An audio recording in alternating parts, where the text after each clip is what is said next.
fire on the Kenyan government's neck.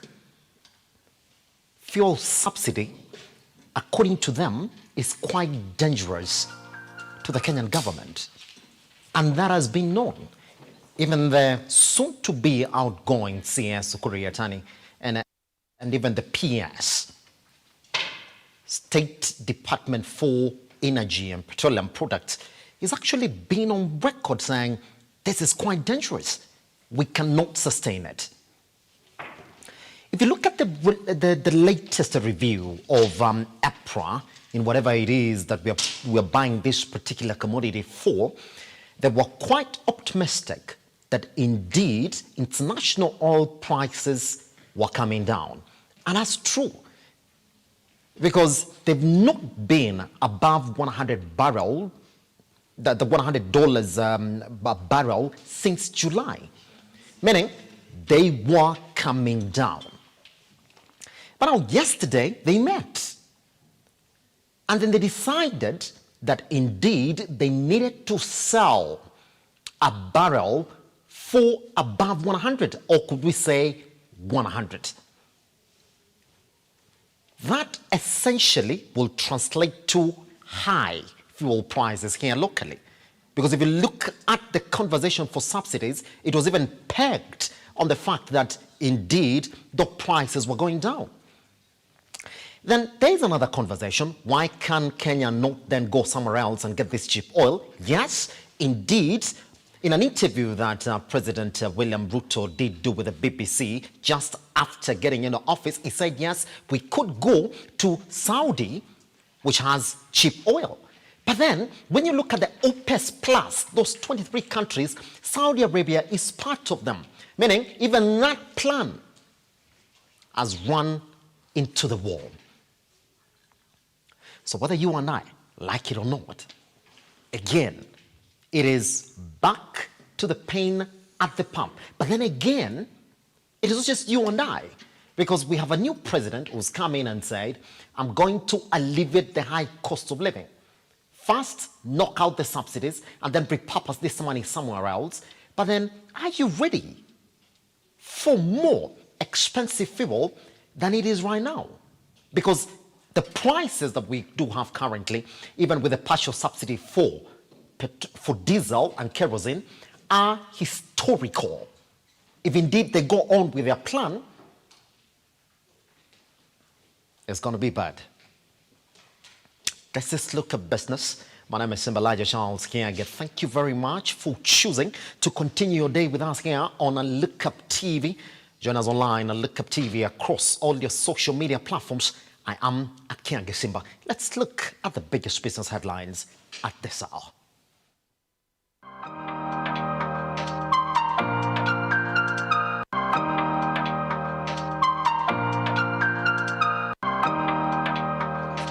The drawing board for President William Ruto. Let me just take that story again.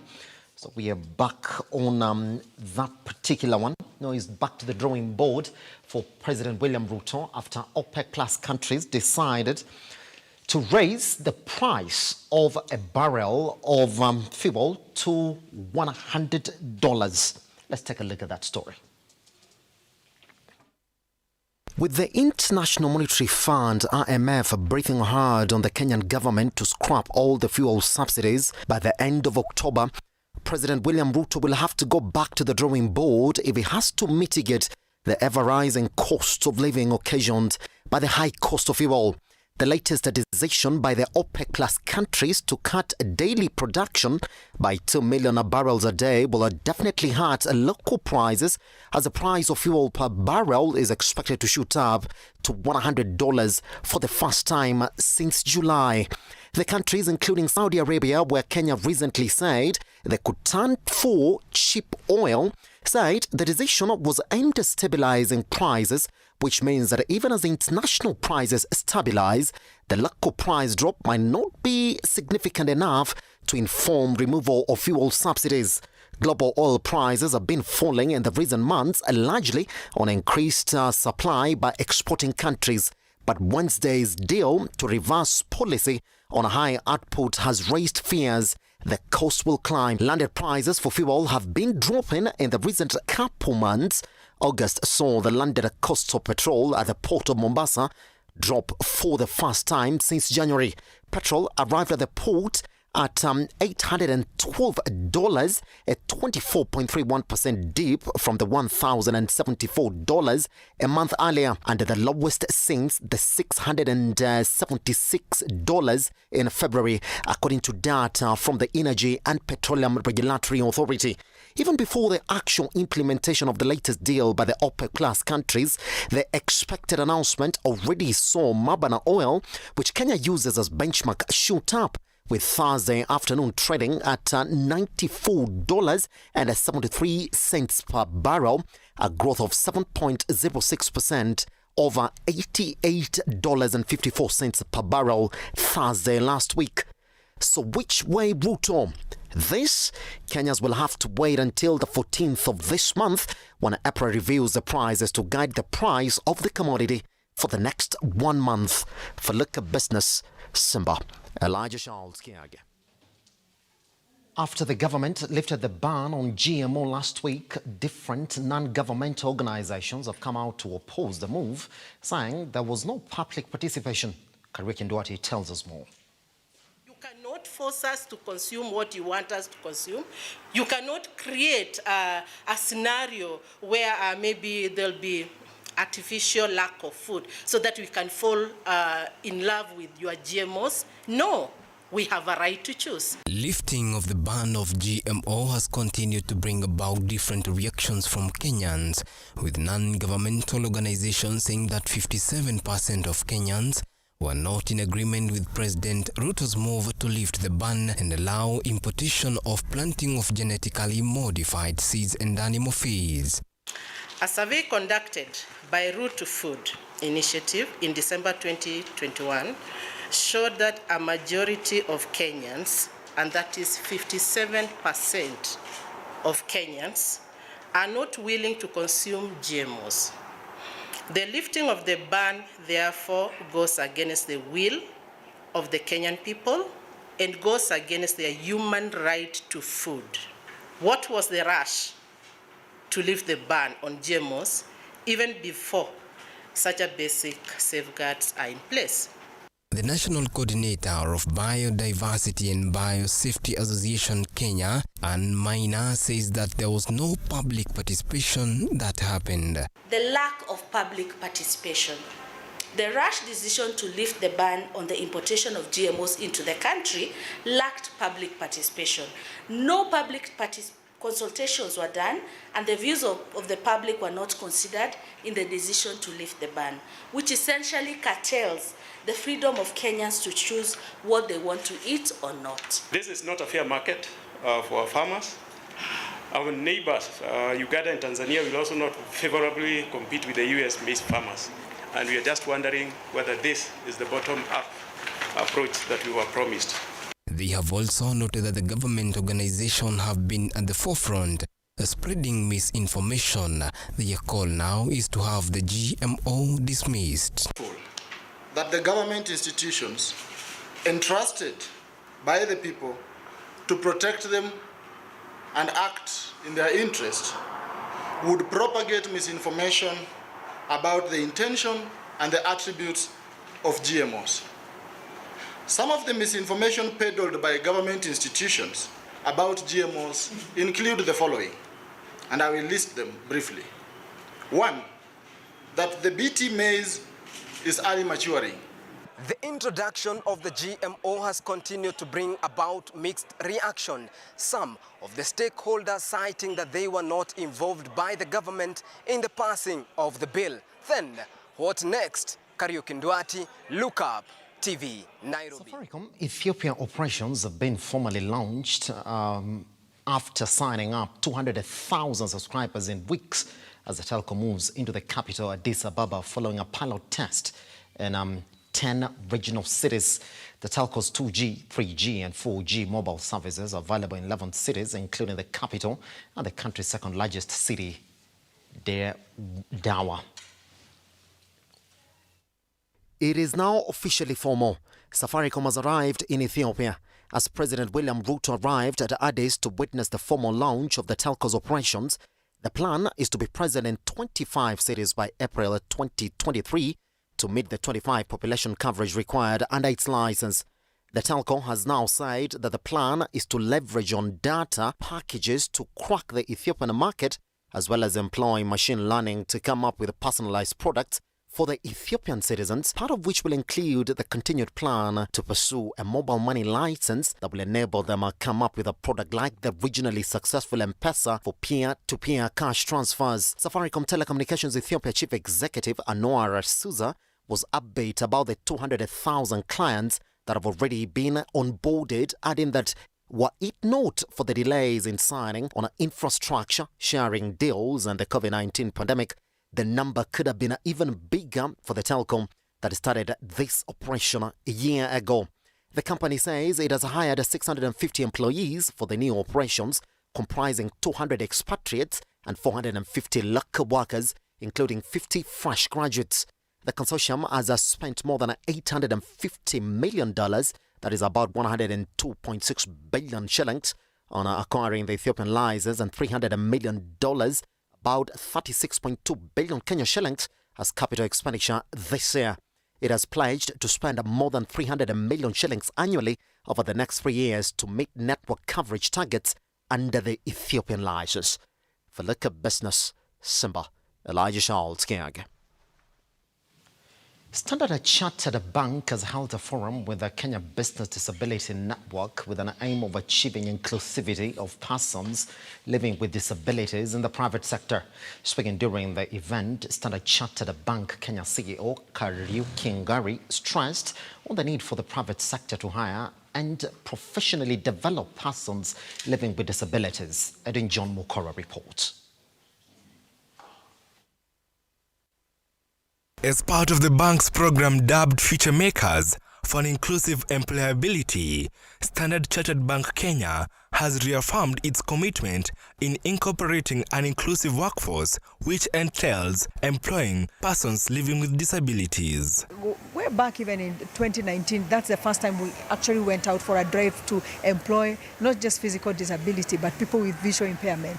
And even today, they were here, they were present. Yeah. So that is happening. This building in itself has become more accessible because we have put deliberate steps on how do we make that accessible, even for our client, like going to an ATM and being able to, if you're visually impaired, being able to use Braille on the ATM, or getting lamps to get you to the ATM. So it's something, it's work in progress. We have made giant steps, and we also have even bigger commitments that we want to achieve as a bank. Freddy Kouko, the founder of Riziki Source, an organization that assists persons living with disabilities get employment opportunities, has urged corporates to be more inclusive when employing and consider persons living with disabilities, since many of them are left out. In return, it is a service they're offering you. You are not paying them for free, you're not doing them a favor, you are recruiting a talent. This is what we mean by disability inclusion. It's not about just hiring someone with a disability, putting them in the office to take a mark somewhere. It is about finding the correct talent. This initiative by the Standard Chartered Bank will be a wake-up call for more corporates to be more inclusive of persons living with disabilities in their workplaces. Edwin John Mukora, Lookupbusiness. Edwin John Mukora. The Council of Governors, through their chair, Anna Waiguru, have issued a red alert as critical services in devolved units continue to be crippled following delayed disbursement of county allocation revenue. The governors are now making a passionate appeal to the national government and the Treasury to move with speed and release the funds to prevent a total shutdown of operations at the counties. And as a report on Hungry Tende now files, the council also wants an assurance that their issues will be articulated at the national level, even in the absence of devolution ministry.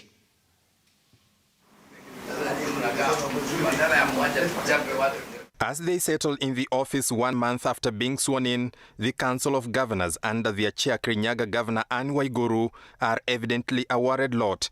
The devolved units' financial coffers have dried up, and this is a major concern. While we are cognizant that we are in a new political dispensation, as county governments, we are duty-bound to provide smooth and uninterrupted service delivery to every citizen. However, the Council is concerned that despite being in the midst of transition, the current financial situation across the 47 county governments is devastating. Under the current constitution dispensation, the national government through the Treasury must facilitate prompt disbursement of revenues to county governments to enable smooth service delivery. According to the Council of Governors, this has not been happening for the past 3 months. The total outstanding arrears owed to counties stands at Kenya shillings 51,762,201,733. Now, the governors want the government to move with speed to arrest this situation that is threatening to blow out of control. The Council therefore calls upon the National Treasury to release all the outstanding disbursement to counties on or before Monday, 10th October 2022. Even as they urge Treasury to urgently intervene, they remain worried that further delay will have unprecedented adverse effects on the functioning of counties. So far, the continued delay in disbursement of funds has paralyzed county operations in respect to the following. 1. Payment of salaries to county officials. 2. Purchase of medical supplies. 3. Stalling of development projects. And 4. Response to interventions required to mitigate the drought and disaster that is going on. Another point of concern for the governors is the failure by the national government to name a respective devolution ministry. In this accord, the council wants assurance that their issues will be articulated at the national level. The Ministry of Devolution is not part of the ministries, and as such, the modalities of funding to the Council of Governors will be affected. In light of this, we are requesting His Excellency, the President, to direct the National Treasury to grant the COG a vote for direct funding. It is a clarion call from Council of Governors as delayed disbursement of revenues to the counties is threatening the basic survival of those counties. Now, their call is on the National Treasury to fast-track the release of these funds so that critical functions at county level are not adversely affected. Henry Tende, Lookup TV, Nairobi. Farmers in Lanette County have embraced silage production for future use as the upsurge on prices of animal feeds and ongoing drought continue to affect the production. The farmer said the silage can be preserved for as long as 4 years. Let's take a look at that story. Mimi ni mkulima wa mifugo. Kwa saa hii huu msimu huku area za Nakuru ndivyo tunaweka silage in preparation for the dry season. Saa hii tuko katika hii hali ya kutengeneza silage ambayo huwa tunatengeneza silage sana sana huwa tunaweka silage yenye iko na mahindi, but kunayo yenye huwa tunaweka bila mahindi. Silage ni ile mahindi yenye ambayo haijakomaa kabisa. Iko katika ile stage ya milk stage ama dough stage. Hapo ndipo huwa tunaenda tunakata, which we call it chopping. Then after kukatakata in those small pieces ndiko tunakuja tunaifunika. Ili kuifunika lazima utengeneze, so lazima hiyo ground iwe ni flat leveled. Unaweka nyasi, then unatandika karatasi, unamwaga ile hiyo tuseme ni majani lakini sasa ni hiyo silage. Unamwaga na una compress na una mix na molasses na mola plus ndivyo to fasten the fermentation. Hii silage tunatengeneza saa hii inatusaidia sana upande ya mifugo. Tunaisiaga mwezi ya 10 ama 9. Inatusaidia sana wakati ya jua ama wakati ya kuna chakula ingine.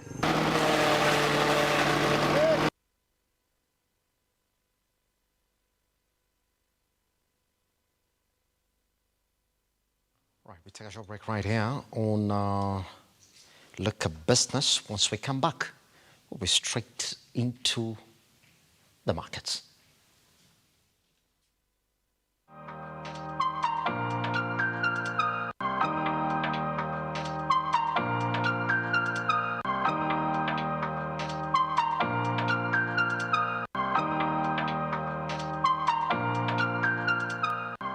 back. This is Lookupbusiness. Let's cross over straight into the market so we can see exactly how we did then trade all the way to the end of trading yesterday. Now remember, it's been 2 hours and 24 minutes of trading. We want to see whether the markets have reacted to the news of Safaricom officially launching the business in Ethiopia. By the way, the president was there to oversee that particular launch. So it's big news for the Kenyan market as well. And we did see exactly how that particular stock rose once they did announce that they're getting into Ethiopia. All right, let's begin then by looking at what were the biggest gainers yesterday in as far as those particular indicators are concerned. And the biggest news is from yesterday, we're looking for who's coming in. Kabassit is coming at 12 shillings, clearing that particular list. We don't have Fahari also coming in at 7 shillings. Yeah, they were not there yesterday. And NSC is again back at it again at 7 shillings and 50 cents as well. That representing a 4.46%. So I think one of those that we didn't get to see yesterday, just Kabassit and NSC, we're back on this again. We've seen this this ping pong game that NSC stock has been playing for the entire of this week.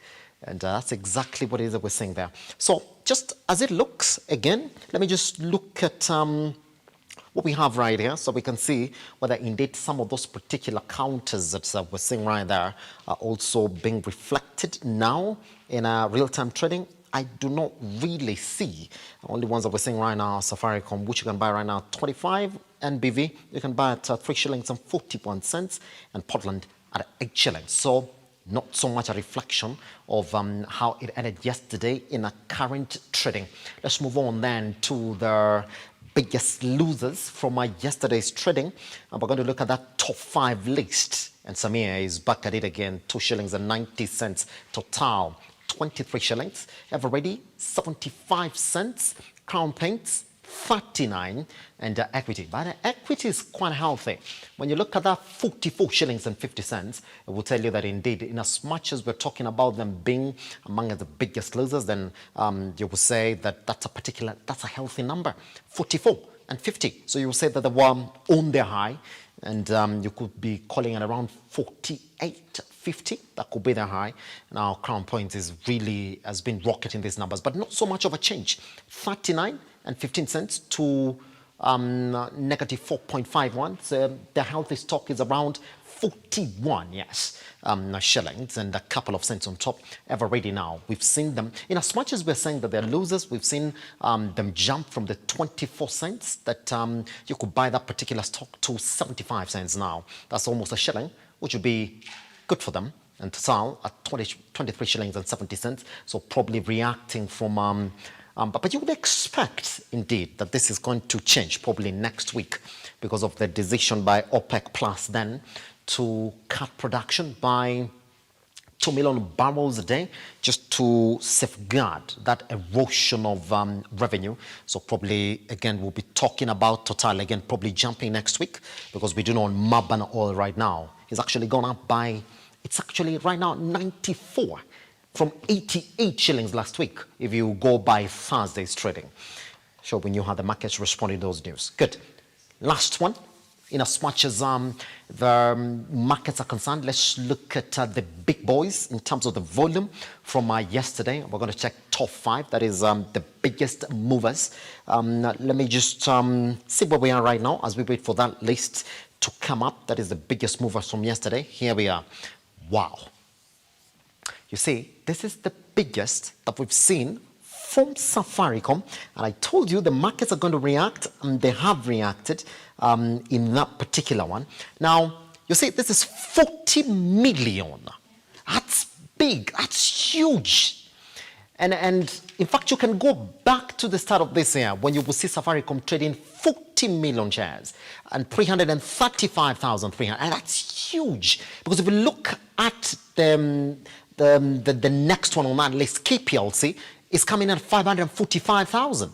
Even NCBA and EABL and Equity could not even do. In fact, if you put it together, that's not even point of a percentage to what Safaricom did. Because that's almost the entirety. That's more than 3/4 of the deals that happened in yesterday's trading. And I will tell you why. Because they did announce that up to now, in Ethiopia, they do have 200,000 subscribers, by the way, in just weeks of activating their services.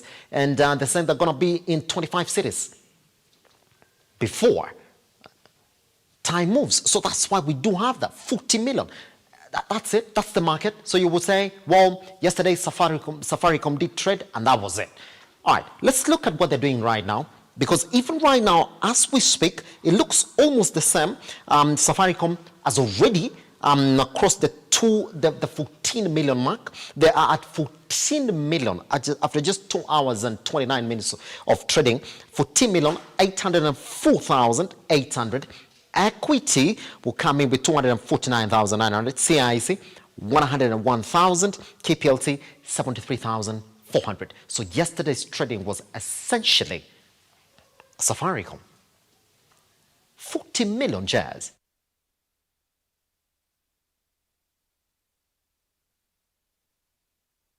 Days trading all the way to this week, they could have said that's healthy trading. 40 million shares, that's huge.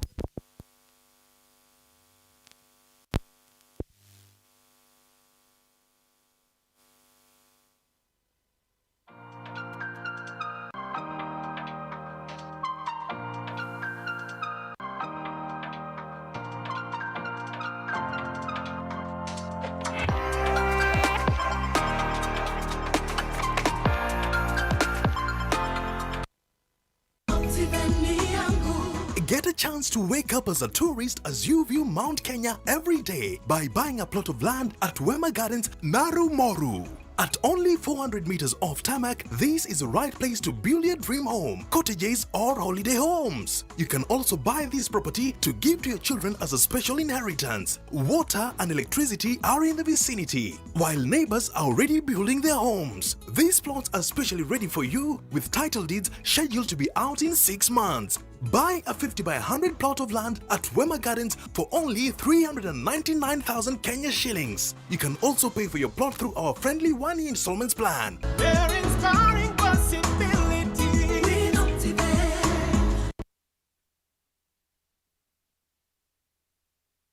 Vera Beauty and Fashion College is focused on being the leading technical and vocational training institute in the region.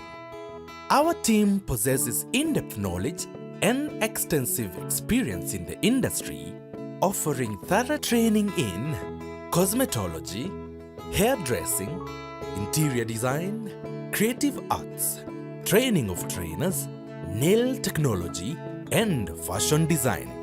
With branches in Nairobi, Thika, Meru, Eldoret, and now in Mombasa, our courses ensure that learners are completely equipped with knowledge, competency, and employability skills. Enroll today to be a part of a center of excellence.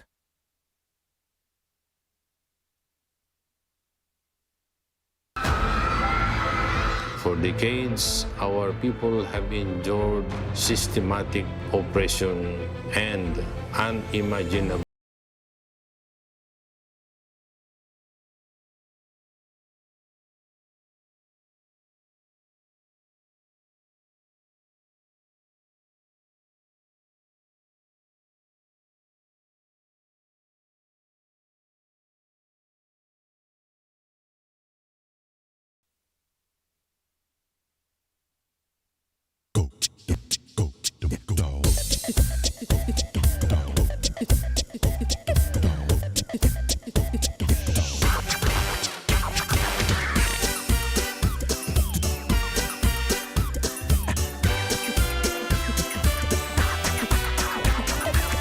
already seen all of it from here, thanks to my wonderful long neck.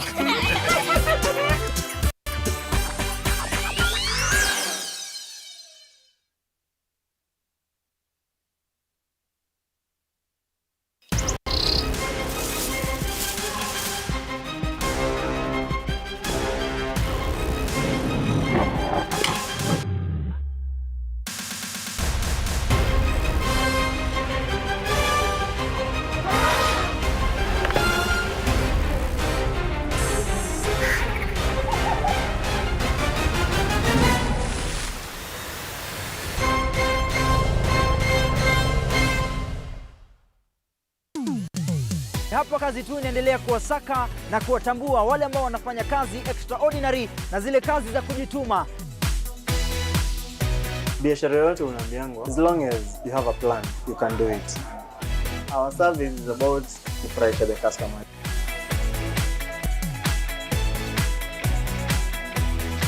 Mpenzi mtazamaji, hii ni Hapa Kazi Tu.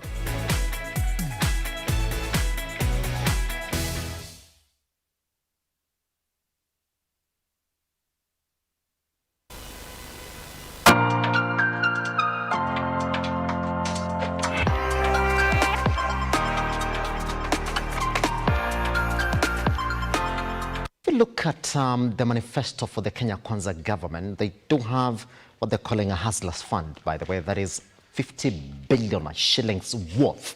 And in this fund, they're talking about unlocking small businesses within the country. So the current government indeed does have a big focus on small businesses in the country. But then on the other side, then you start to ask yourself the questions, what are the biggest challenges for small businesses in the country? They've addressed one side, financing. Hopefully, they're going to address it fully. But then once this finance is available, the question that is also going to come up is, what are the other challenges that need to be addressed in that? You will see that top 3 of the challenges that are facing majority of small businesses, not only in the country, but in sub-Saharan Africa, is technology. And then they add another word, advancement, that small businesses are not able to keep up with the advancements in technology that are happening within rising economies. So you ask yourself the question then, are there people who are trying to solve this? Yes, indeed. There are businesses that have found opportunities within this particular space of digitizing or technologically enabling smaller businesses. One of those businesses is just called Koba, Q-O-B-A. We do have the co-founder and CEO, Samuel Ngonda, with us here to talk about Koba. Sami, how are you doing, sir? I'm good. Thank Welcome you to Look Up TV. Yeah. So, Koba, could you give us just a little insight? Who is Koba? When did you start? What are you trying to achieve?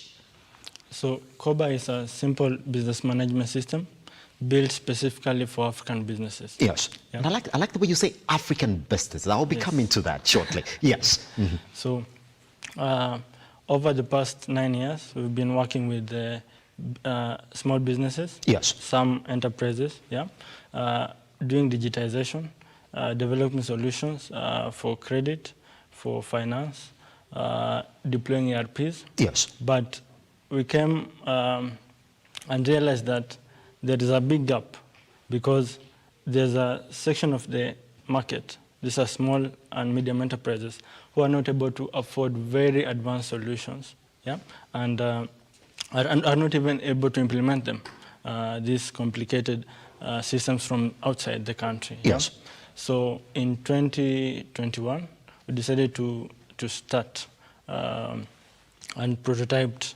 and basically put into pilot our management system for the small businesses. Pretty much. I'll be coming back to that management system. I mean, it's been 9 years down the line. And let me take you back to a time in this country when everybody was talking about the need to digitize, the need to move digital, 2020, when COVID-19 struck. Yes. Did you realize that majority of businesses were caught off guard, especially smaller businesses? Yes. Yes. What did you wake up to as a business that was running through that period, and you're trying to tell businesses, please digitize? What was the challenge for smaller businesses within that period? The biggest challenge before COVID, yes, yeah, was that when we were trying to get this business to digitize, what was happening is that they tell you, I know my pen and paper. Yeah. I don't need to digitize. I don't need to digitize. Yes. I know my pen and paper. I have everyone here. I can see everyone. I can walk. I can go into any location I want. Yeah. I know whatever's happening. COVID came. When COVID came, you remember the things about lockdown. Yes. Managing crowds. Yeah. So people were not able to, basically there was need now to create an environment where you could manage your business, yeah? You could keep track of your business, you could even sell and perform operations without all of you being together and you being at home, yeah? But the business in Kisumu or Mombasa is operating. Yes. Yeah. Pretty much. So, but we're still talking about your journey. Yes. And I would like to address this question from this perspective before then I see exactly what COBA does to smaller businesses. Yes. But the biggest challenge, even before COVID, Sammy, yes, was not that smaller businesses don't want to digitize, but there was no customer-sensitive solutions in the market. Mm-hmm. Is that a blame that is wrong, that has been pushed to businesses like yours, where you're saying, well, you're sort of thinking about the business operator, forgetting very well that majority of the solutions that you're offering should also be in touch with the customer? Yes. Is that what it is? It's actually true. There were a lot of systems that were coming in from outside. Yes. Yeah. Mm-hmm. But when you look at the African entrepreneur, they operate in very peculiar means. Yeah. You find that most of them, even their processes themselves, yeah, mm-hmm, keep on changing. Yes. The process they can use this week won't be the same as next week, or even the staff. Yeah. So you can find it reaches on Saturdays, they have 10 staff. On the weekdays, they have 5 staff, or vice versa. Yes. So, yeah, and also they are under a lot of resource constraint. Mm-hmm. Yeah. Yes. Because access to credit is an issue, and a lot of other things. So, it is indeed true that there were no affordable solutions for them, and also there were complicated solutions. Yes. So even if they implemented them, they would take about 3 months down the line, 6 months down the line, they have to dump that system, mm-hmm, and then go back to their manual because they're basically unable to operate. I see. Yeah. Which therefore, again, begs the question, Sammy, because another reason, again, is that you're operating in an environment, a small business environment, and one thing headlines that area, yes, that their resources are quite concentrated. It's not somebody who's going to look at your system and then say, well, yeah, give me this 25 million. In fact, give me a bouquet for 1 year and then come back after 2 years so we can get to renew it. You as COBA then, yes, can you tell me how you decided to enter this market then and say we're going to focus on small businesses, knowing very well that these smaller businesses, it's not like they're going to welcome us with money. In fact, the only reason they'll accept it, yes, is if we're going to prove to them, yes, that this system is going to help you make money. Exactly. So what the biggest value proposition that you give to the businesses, yes, is actually the reduction in terms of their wastage. So most of these businesses experience a lot of wastage, mm-hmm, some from internal, yeah, so staff walk away with stock, you do not know what's happening, sales are not recorded, people double print invoices, and basically there's a typical entrepreneur, you ask them, you talk to them, they'll tell you, when I'm in the business makes 20,000. Yeah? When I'm right there, yes, there's money, isn't it? Yes, there's money.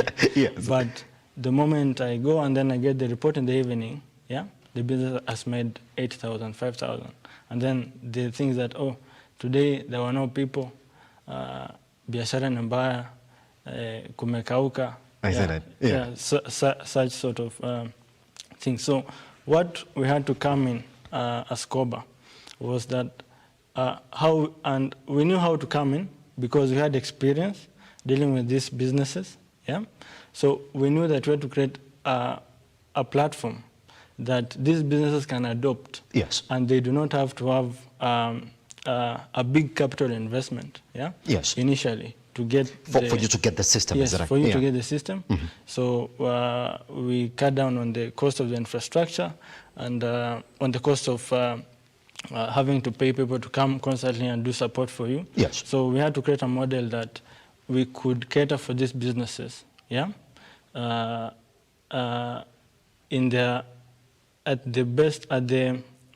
we could cater for the businesses, yeah, in the way they operate, yeah, but then be able to give them superior service and a system that can still offer the same sophisticated solution and reporting mechanisms that also the external systems were offering to the big and elite enterprises. Yes. Yeah. And that's where the conversation begins then, because majority of smaller businesses are also getting a lot of propositions as well.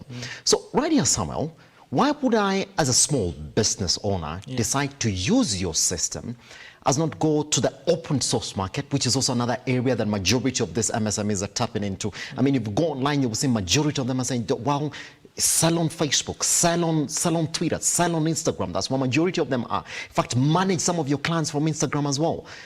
Why would they tap into your system as opposed to going open source, but they can get some of these facilities for free and they get to cut down on the cost?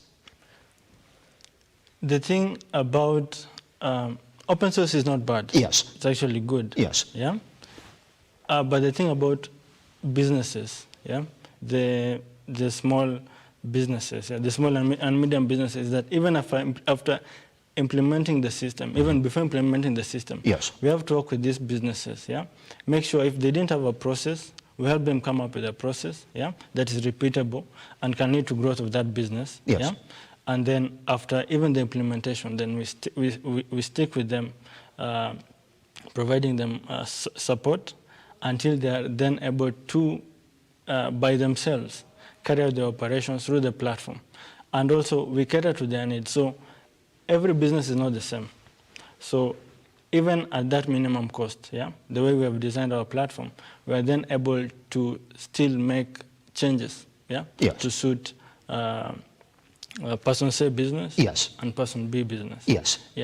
So it's a journey that you walk together with this business. Once their needs change, you and Scoba then will come in and then say, can we change it to this direction, isn't it? Exactly. So are you saying that you and Scoba, somehow, that you've studied the business needs for a smaller business? And I've said that for someone who's running a smaller business, this is exactly what you're going to lose if you're not on a particular system. And that's exactly what we're coming to help you. So which are these areas where majority of smaller businesses who have not really digitized their operations are really losing? And what particular solution does your system offer them? So, as you said earlier, many of these businesses, many of these entrepreneurs are basically blind. So, and what hinders them from growth is because they know the realities of the business. Yes. They know if I'm not there, this is what happens. Everything is just going to go down. So, so we have to. So we come in, and help them to first sort out the issues of fraud, and being able to have a reputable process, which is then we digitize through COBA. With this, then the business is able to grow. Where the entrepreneur does not need to be there throughout, and this is the promise for any other business that an entrepreneur is into. Is that what you're saying? Yes. As long as there's a small business, you're saying that you can actually come in and digitize it fully to the point that you don't gotta be there. Yes. You don't have to be there, and you can expand. We've seen some of our customers come in with one branch, and now they're doing 7 branches. And they were with one branch for about 4 or 5 years. Because of that realization that, okay, now I think it makes sense to grow. All right. Now, talk to me. You've been in the market for 9 years, and by the way, that's a long period to be in this market. 9 years is a long period. Trying to preach the same thing over and over again to these smaller businesses. When you talk to them as COBA, what is this first challenge? I'd like to point out to smaller businesses in Kenya that when you approach smaller businesses, especially when it comes to digitizing, this will be the first challenge. And I want you to speak again on another challenge as well, the cost. How have you been able to beat the cost aspect in the smaller businesses? So maybe you can. Yes. Let's talk about the journey. 9 years. Have the challenges been changing to you as COBA in the market?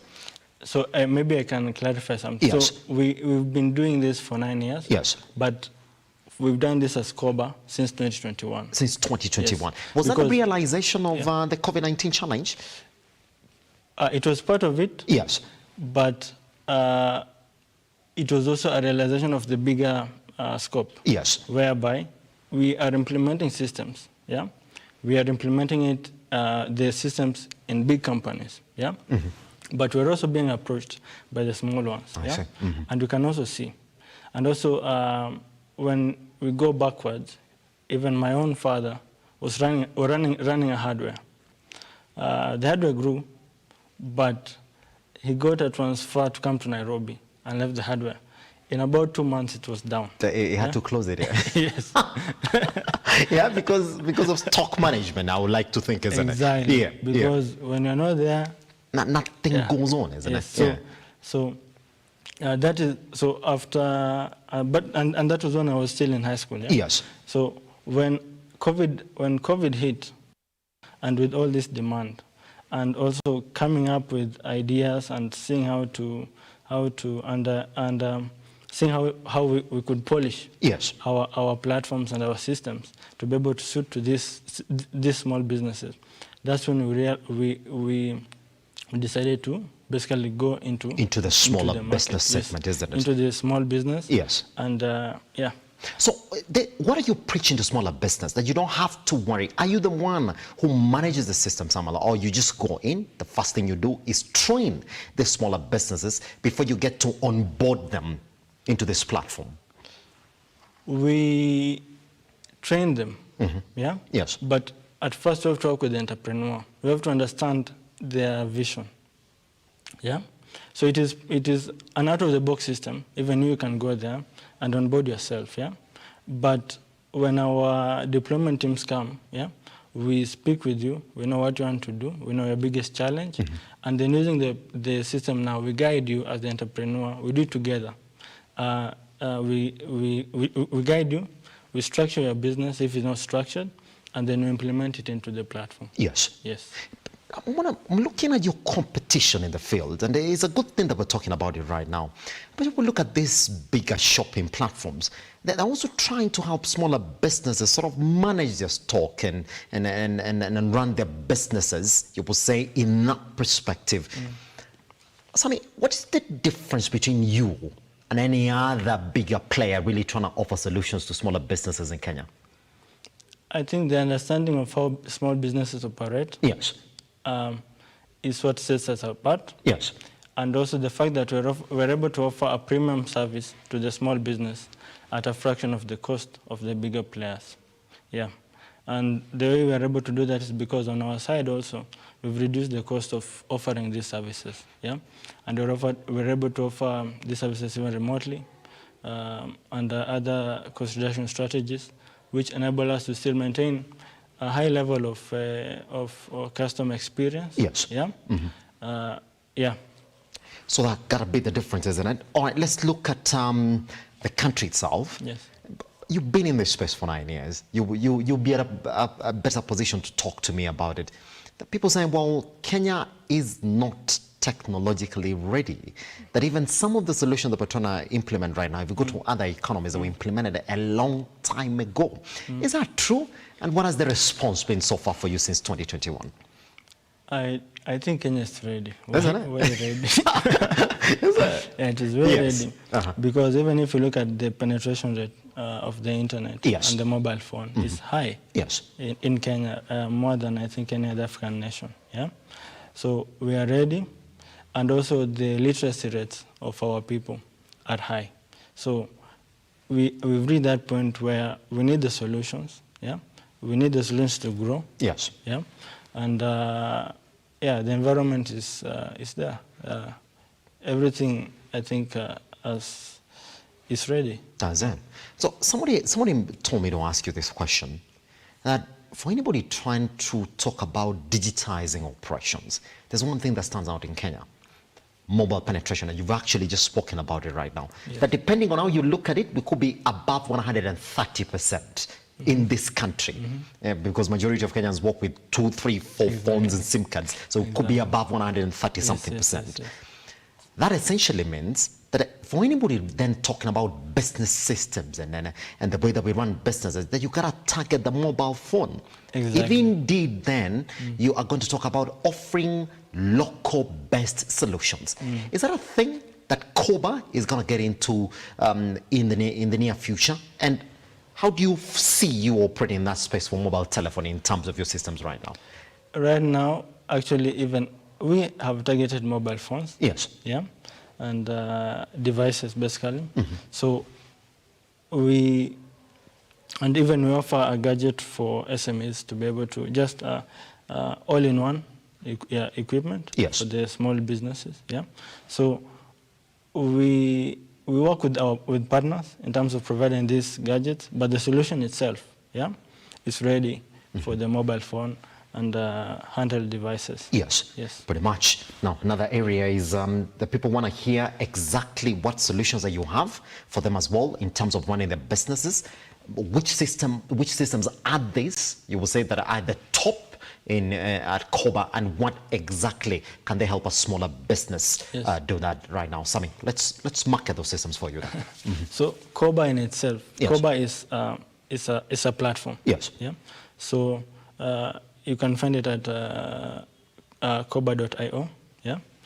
And when you go there, what you'll see that on the same platform, you're able to manage your procurement, so your supply chain, and anything from your suppliers to the purchases, to that inventory, move it across locations and be able to manage the stock, be able to manage any supply that have spoiled, up to the sales, be able to manage the sales, keep records of the sales, and whatever is in there, the profit, the taxes, and also be able to manage these sales from both online, your website, and in-house.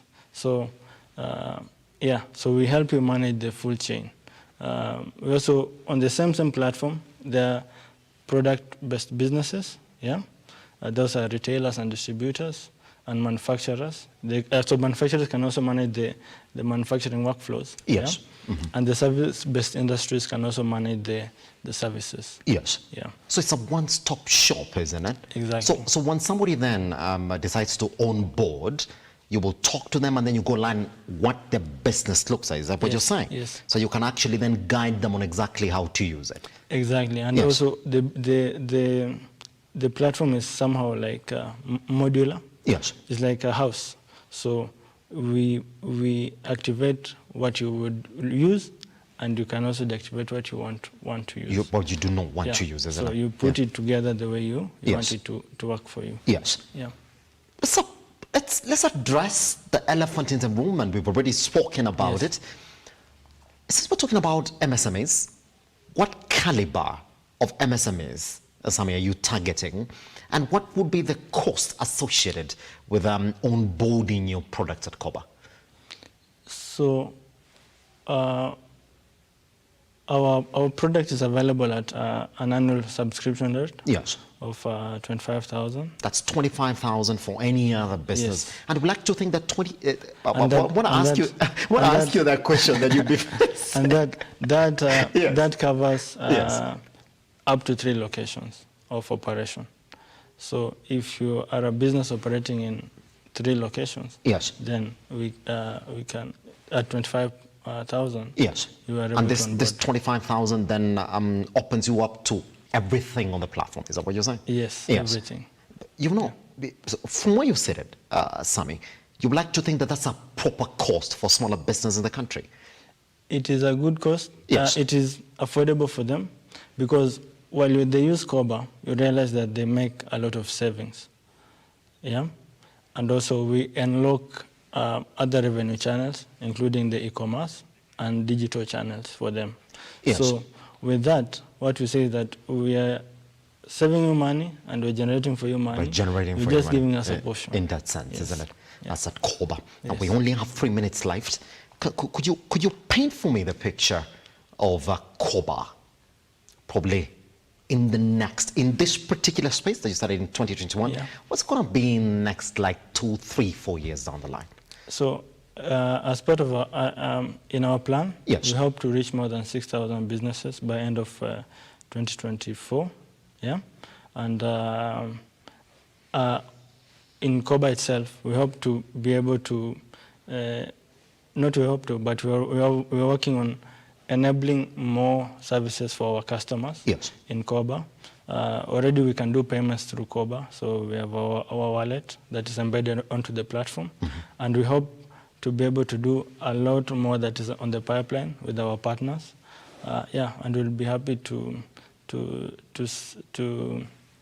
serve these small businesses. What we say that what we want is at least when we say that we are successful is when the smaller businesses around you are successful. Yes, are successful, and they're able to serve cumulatively more than 10 million customers a day through the platform. Pretty much. Yeah. Now, two things then, as you step out in just 15 seconds. The environment. I mean, every time we have a change in government, we got to talk about it as well. Is it an enabling environment, even for you, Sammy, in this space, then to get into business, or something that needs to get done? What affects us most is when our customers are not able to either close down, or they are not able to meet the cost of the product. Yes. Yeah, and right now the thing about being able to offer credit to these SMEs, I think it is a good thing so far from the new administration, and the thing that our customers are crying about is I think taxes, but yeah, that's for the administration to think about. That's for them to think about. Yeah. In fact, it did say let's collect for us to live within what we collect. Yes. Anyway, has it, Sammy, for somebody who wants to get into Koba, what do I do right now? What do you do? You can go into the platform. That's Koba. Koba.io. Yes. And you can give us a call, or you can sign up, and anyone from our sales or marketing teams will get to you. Fantastic. Yes. That's it. The importance of digitizing business operations. If you listen to Sammy, is that, put it in Swahili, the way said, ukikuwa unatengeza pesa, kitoka tu kidogo hivi unaanza kuambia leo ma customers hawajakuja bwana. You know, so you gotta stop that. Sammy, thank you very much for coming, man. Appreciate. All right, now that's exactly what we have for you on Lookupbusiness. Tomorrow we look at what is this thing that KRA is trying to do. You know, they're starting an online TV, so that means they might not be coming for my